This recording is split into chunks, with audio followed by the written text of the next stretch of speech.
So over to domicile we go then, and as we've just learnt in our introduction, someone's natural home, where they're from, where they considered home to be, essentially is what's going to dictate what your domicility is.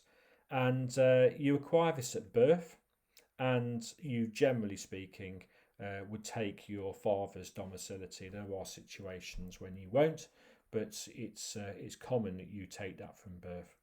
You won't be able to change that for the first few years of your life. In the UK, that's up to age 16. But thereafter, it's your actions rather than your words that will dictate whether or not you lose your UK domicility or gain UK domicility. This is devoluted power, so there is different rules around the European Union and, of course, within our own union. So we'll concentrate on the English laws for now, if we may.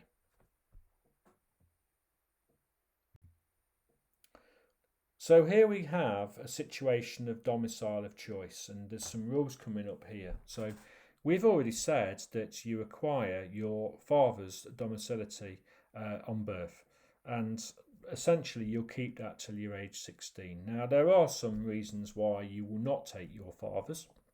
Your father's dead when you're born. You don't know who your father is. Or alternatively, you were born out of wedlock, would you believe? A little bit outdated, this one. But if you were born illegitimately in the eyes of the law, then you would take your mother's domicility. So you can change it yourself by choice from age 16. In order for you to change it, though, you must be residing somewhere else than the UK on a permanent basis. And essentially, you must have cut all UK ties in order for you to affect this or make this effective. So you can see some of the notes on here of different rules that apply. And I think it's important here that we have a high level understanding of domicile of choice. That actually, if you've got ties back to the UK, then you are highly unlikely to lose your UK domicility. And the reason why they won't want you to lose your UK domicility is because that will mean that your worldwide assets are liable for inheritance tax on your death. You can be deemed domicile automatically. Now we'll be looking at that later, the deemed domiciled rules. In fact, that's coming up on the next slide. But it's important for you to understand that to exercise a domicile of choice, really, there needs to be concrete evidence that you actually have intended to lose your UK domicility and that you don't intend to return. That is the bottom line, really. And the actions you can take to support a domicile of choice application would be things such as not renewing UK passport, taking a passport in your new country, making burial plans in your new country, registering for vote in your new country, working in your new country, buying houses, and the concrete opposite of that, really, selling your house in the UK, giving up your UK passport. All of those would look at as a positive evidence that you wish to exercise your domicile of choice. So let's move away from the choice of domicility to look at when actually it automatically changes.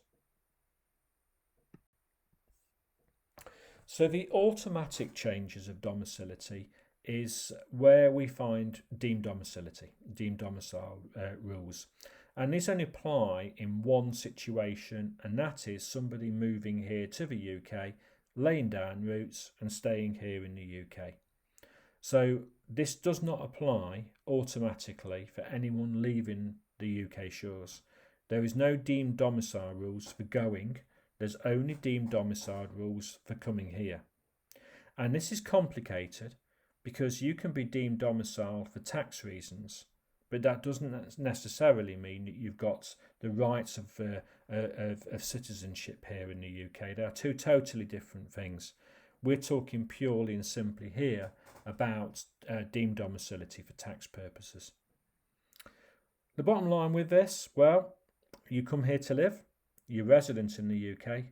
Once you've been resident in 15 of the last 20 tax years, then you will be deemed UK domicile. And being deemed UK domicile then brings your entire worldwide assets into the scope of inheritance tax in this country. It also then brings into scope all of your worldwide income and all of your worldwide gains. You'll recall from the introduction that we did earlier that actually UK res coupled with UK domicile is everything in scope. So being deemed domicile is quite fundamental for someone's tax planning. And basically, once it's been triggered, then it's very, very difficult then for this to be reversed. Because for it to be reversed, then there's timescales, as you can see on the slide, that apply for income tax and CG and for inheritance tax, when you would actually need to live away from the UK before you actually start to unpick all of the actual deemed domiciled rules. So that's the bottom line really. It's the automatic transfer of domicility in the eyes of HMRC after 15 of the last 20 years of residence. So over the next couple of slides, let's look at firstly non-resident domiciles. So that's people who are UK domiciled but don't live here. And then on the next slide, we'll look at non-domiciled residents. In other words, people that live here but aren't originally from here. So dealing with the first of those, non-resident domiciles at the moment, they are people that have left the UK but have hung on to their domicile. And essentially, these people can still engage with the tax system here in the UK. For starters, as domicile, IHT totally in sync. So essentially, you'll still be linked in while you are domiciled for IHT purposes. You also could be liable for any income tax that is earned or is due on rental properties in the UK. So let's say you go and work in Dubai to take up a job offer there, rent out your house in the UK, you'll still be liable for tax on that rental income. And also you may still be liable to CGT. So any asset will still be liable to CGT when you leave the UK if sold when abroad and then you move back to the UK within 5 years of having sold the asset. Okay, so assets are only exempt from CGT if sold and you remain outside of the UK for 5 years pretty much. Okay, we've mentioned IHT there, and there's a little bit more complex rules around this as we know. However, we're going to take it as read that if you see any domicile, that their entire worldwide estate is in scope for IHT. So the flip side of that is where we've got non-domiciled residents. So we've got people that have come to the UK to work and live, and they have yet to acquire deemed domiciled rules or yet to undertake a domicile of choice, changing their domicility to the UK. So this is within the first 15 years, really, of you living in the UK as a resident but not being domiciled here. And pretty much you engage in the UK tax system at face value for UK assets until that point. So your income is liable to UK income tax. Any gains that you make on assets bought here in the UK will be liable to CGT. Any assets you buy within the UK will form part of your estate for IHT purposes. So that's kind of how it works for the income and gains and assets that are UK emulated. There are far more complicated rules if you retain interests overseas, particularly if you've got income and gains from assets that you've kept outside of the UK. And if you have these and they're not remitted to the UK, then that does not necessarily put them out of scope of the tax system. So we're going to talk about a rising and remittance basis now, which is all to do with these residents of the UK that are non-domicile, that have income that they earn around the world that doesn't get brought to these shores. And that is whether or not this is included or excluded from our tax regime. Okay, so we're going to look at the arising and remittance basis next, work out what we know about them and what you need to know for your exam.